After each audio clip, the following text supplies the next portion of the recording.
I'm Peggy Delaney, a professor of ocean sciences at UC Santa Cruz. Right now, I'm aboard the JOIDES Resolution, a riserless drilling vessel that operates for the Integrated Ocean Drilling Program. It's recently undergone an NSF-funded refit, costing almost $115 million to modernize it for scientific ocean drilling throughout the world's oceans.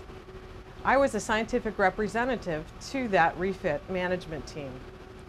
Many people ask, why did we need a refit? The Resolution has been operating for scientific ocean drilling throughout the world's oceans since 1985. Some structures on it, like the old labs, were put on originally as a temporary structure meant to be there for 5 years. After more than 20 years, the lab and quarters really needed renovation. The forward 40% of the vessel has been redone completely from the hull on up throughout the lab and quarters. We have new modern 7 floors of labs, new living structures that maximize scientific productivity and science comfort over 2-month expeditions, and brand new scientific equipment and a computing and information management infrastructure that will take us into the modern world of science and ocean drilling.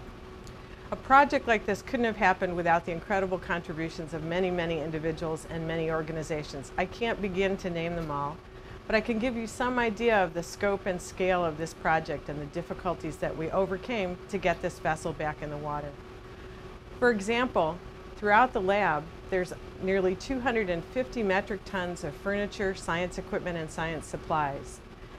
Because the elevator was still being constructed, these were moved into the 7 floors of labs by the USIO personnel over 4 months of Singapore heat and humidity, with about 25 people, each responsible for the equivalent of 10 metric tons each.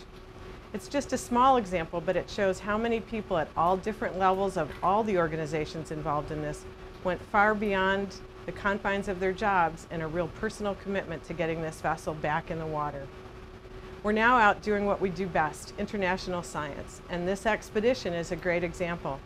We have senior scientists on this vessel that have written the history of the equatorial Pacific as we know it up till now, that we've all read and studied in school, in our research, and elsewhere.